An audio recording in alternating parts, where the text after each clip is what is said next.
మాట్లాడుతూ మీరు అసెంబ్లీకి ఎందుకు రారన్న వ్యాఖ్యలపై స్పందించారు. కాంగ్రెస్ పార్టీ అనేది 1.5 షేర్ మాత్రం ఉంది. ఆ అధ్యక్షులు మాట్లాడిన మాత్రంపై స్పందించాల్సిన అవసరం లేదంటూ ఘాటుగా వ్యాఖ్యానించారు. నాకు ఒక్క ఓటు కూడా రాకపోయినా జగన్మోహన్ రెడ్డి గారు సమాధానం చెప్పాల్సింది కాంగ్రెస్ పార్టీకి కాదు, రాష్ట్ర ప్రజలకు జగన్మోహన్ రెడ్డి గారు సమాధానం చెప్పాలి. మాకు ఎన్ని ఓట్లు వచ్చాయి అన్న విషయం పక్కన పెడితే జగన్మోహన్ రెడ్డి గారికి అయితే 38% ఓట్లు వచ్చాయి కదా.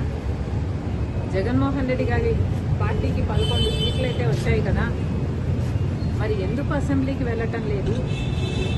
మీరు ఎమ్మెల్యేలుగా ఉంటే మెంబర్ ఆఫ్ లెజిస్లేటివ్ అసెంబ్లీ మెంబర్స్గా ఉండి మీరు ఎందుకు వెళ్ళటం లేదు?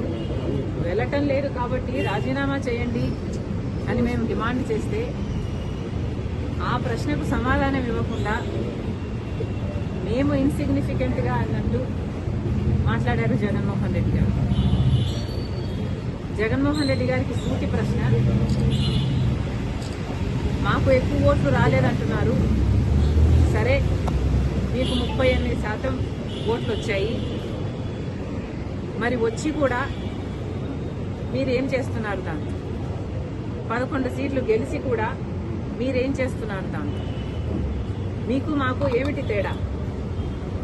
మాకు ఓట్లు రాలేదు కాబట్టి మేము అసెంబ్లీకి వెళ్ళలేదు. మీకు ఓట్లు వచ్చినా 11 సీట్లు గెలిపించినా జగన్మోహన్ రెడ్డి గారు అసెంబ్లీకి వెళ్ళకపోతే మాకు ఆయనకు ఏమిటి తేడా? ఆయనకైనా ప్రజలు 38% ఓట్లు ఎందుకు ఇచ్చినట్టు? జగన్మోహన్ రెడ్డి గారు దానికి సమాధానం చెప్పాలి. కాంగ్రెస్ పార్టీ ఒక జాతీయ పార్టీ. జగన్మోహన్ రెడ్డి గారు పుట్టక ముందు నుంచి ఉంది కాంగ్రెస్ పార్టీ.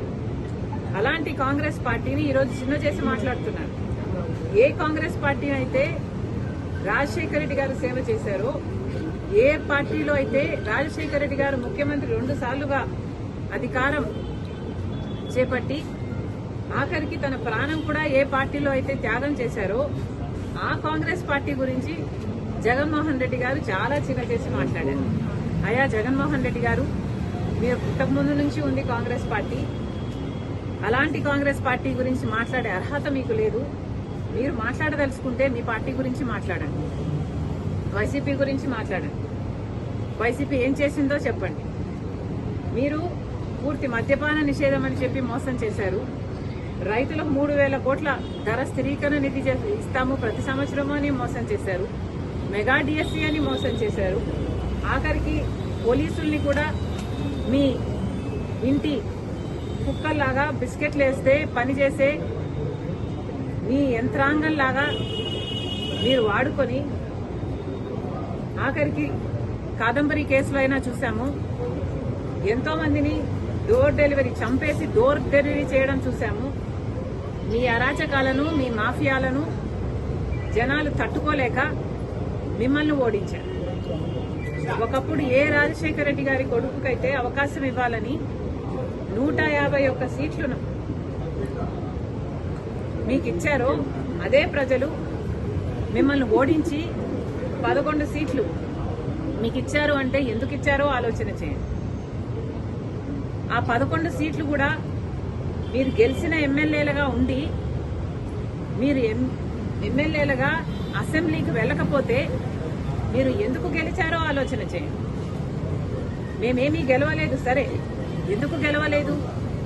ఎందుకంటే ఈసారి ప్రజలు చాలా డిసిసివ్గా ప్రభుత్వాన్ని మార్చాలి అన్న ఉద్దేశంతో ఓట్లేశారు కాబట్టి మాకు ఓట్లు పడలేదు. ప్రజలలో కాంగ్రెస్ పార్టీ పట్ల ఆదరణ లేదు అనడానికి వీల్లేదు. ఎందుకంటే దేశంలోనే చూస్తున్నాం, కాంగ్రెస్ పార్టీ ఎదుగుతుంది.